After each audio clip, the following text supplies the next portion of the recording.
Assalamualaikum warahmatullahi wabarakatuh. Berkaitan dengan klarifikasi kasus, ya jawaban saya terhadap klarifikasi Bambang Permadi kepada pihak terkait dengan hormat bahwa laporan utama kami adalah menuntut Bambang Permadi yang telah terbukti, ya Bambang Permadi telah terbukti dan telah melakukan penculikan, perampasan, penguasaan atas anak-anak dan istri sah orang lain, yang selanjutnya melakukan aksi teror, pemerasan dan pemalaan kepada korban. Bahwa selama itu korban tidak pernah menuntut istrinya. Tidak pernah menuntut istrinya karena dianggap istrinya adalah korban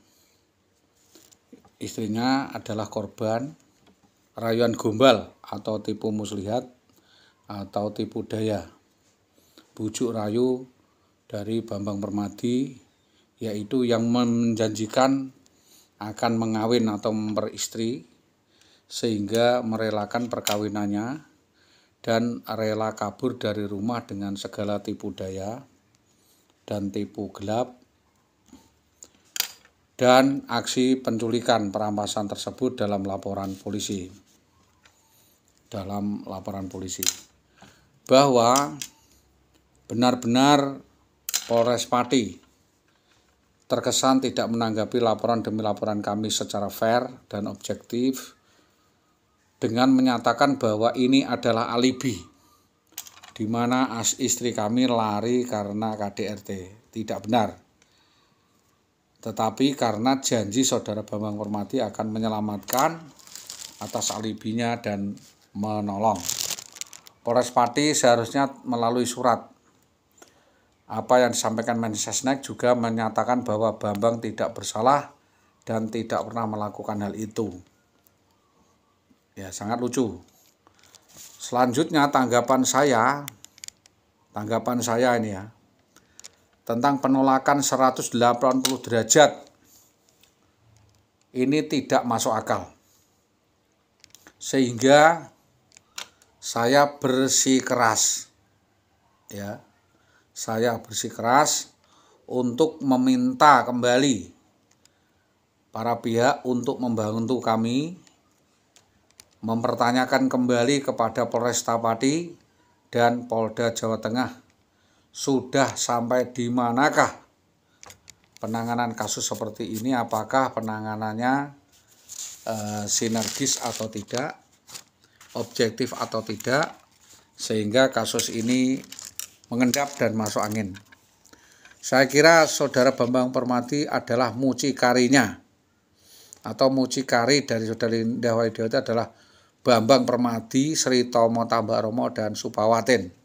Karena itu saya di sini bersikeras kepada Bareskrim Polri, Direskrimum Polda Jawa Tengah, dan Direskrim Sus Polres Pati untuk segera bersinergi untuk membongkar inti pokok kasusnya dan tidak dulu melebar kemana-mana sehingga kasus tersebut menjadi bias dan terkesan dipetieskan atau dihentikan.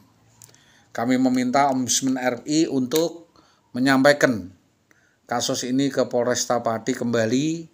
Kenapa sampai laporan saya terkait hal pengaduan tentang Bambang Permadi ini sampai berkoler-koler dan diputar balikkan faktanya seperti ini. Dengan main hakim sendiri tanpa dengan melalui jalur pengadilan dan menjawab bahwa tidak benarnya kasus ini tanpa pembuktian bahwa Bambang selama 10 tahun menguasai istri seorang, baik secara diam-diam maupun secara terang-terangannya. Dan masyarakat tahu perbuatan bejat, brutal, arogan, anarkis, serta premanisme yang dilakukan Bambang Permadi dibiarkan saja oleh Polresta Pati tanpa tanggapan atas semua laporan masyarakat yang saya sampaikan. Bahwa melalui persekusi dan eksekusi kriminal benar-benar telah terjadi dilakukannya oleh Bambang Permadi beruntun penganiayaan, penculikan, dan aksi menyekap anak dan istri seorang di rumahnya yang diduga kuat settingan kasus dari rekayasa oknum Reskrim Polsek setempat, yaitu Polsek Winong, Polsek Gabus, Polsek Tambak Romo, dan difasilitasi Bambang Permadi, bahwa antara Bambang Permadi dan IWW jauh-jauh hari sudah menjalin hubungan gelap, perselingkuhan, dan konspirasi, lalu merekayasa peristiwa penculikan atas dirinya sendiri oleh Bambang untuk drama, untuk memainkan peran dan meminta sejumlah uang tebusan sebesar 600 juta. Bahwa pasca kejadian sekira seminggu, ya, pasca kejadian sekira seminggu kami sudah melaporkan ke Polsek dan Polres, namun tidak ada tanggapan yang berarti atau terkesan diabaikan. Maka mohon agar kasus persekusi penculikan anak dan istri sah saya ini diungkap pelaku aktor dalangnya, dan kami memohon bantuan Ombudsman RI untuk kembali membantu upaya penyelesaian laporan kami kepada Propam Polresta Pati dan Reskrim Polda Jawa Tengah atas dugaan kuat IWW terlibat jaringan sindikat narkoba mafia, sehingga kami minta kasus tersebut untuk dibongkar. Pada intinya kami meminta agar kasus ini segera dilimpahkan ke Mabes Polri agar kasus ini dapat dikembangkan dan didalami. Selanjutnya, bahwa semua berkas laporan ini sudah kami sampaikan kepada Bapak Kapolda Jawa Tengah dan Mabes Polri, mengingat bahwa upaya pidana ini adalah merupakan ultimatum remedium atau upaya terakhir, maka disarankan untuk melakukan somasi terlebih dulu untuk mengupayakan upaya penyelesaian secara keluargaan maupun upaya perdata. Adapun laporan-laporan, dasar laporan pasal 1 angka 24 tentang hukum acara pidana KUHP, yaitu pemberitahuan yang diberitahukan disampaikan oleh seseorang karena hak dan kewajiban berdasar undang-undang kepada pejabat tentang telah, sedang, atau diduga akan terjadinya suatu tindak peristiwa pidana.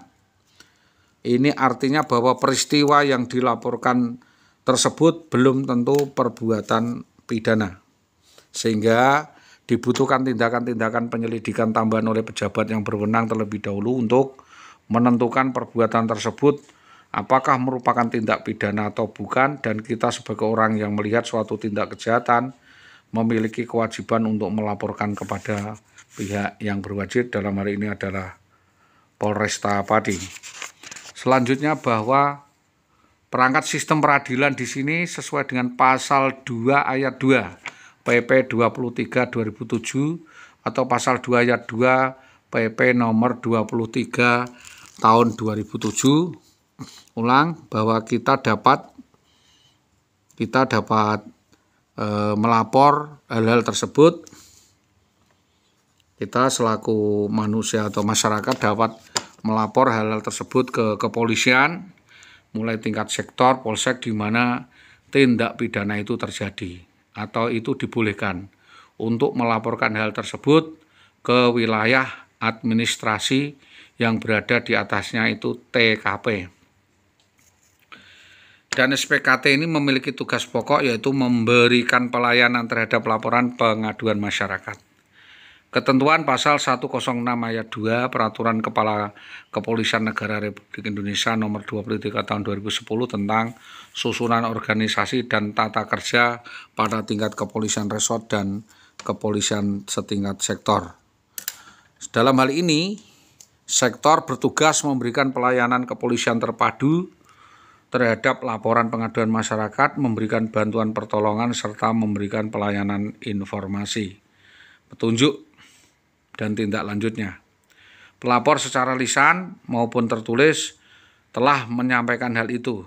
Ya, setelah itu berhak mendapatkan surat tanda penerimaan laporan dari penyelidik atau penyidik sesuai dengan pasal 108 ayat 1 ayat 6, bahwa setiap orang yang mengalami, melihat, menyaksikan, dan menjadi korban dari suatu peristiwa pidana berhak melapor. Yang kedua adalah setelah menerima laporan atau pengaduan, penyidik harus memberikan tanda penerimaan laporan tersebut. Yang kedua, apakah mungkin jika turut serta terlapor dalam suatu perkara ganti rugi atas kerugian yang dideritanya akibat kekalahan atau turut tergugat turut menanggung putusan yang bersifat pengukuhan atau kondemnator, melainkan hanya tunduk patuh pada putusan tersebut yang sesungguhnya hanya berakibat langsung bagi tergugat atau atasannya. Terutama dalam verjaring lainnya dipisahkan karena satu putusan mengandung arti menunggu.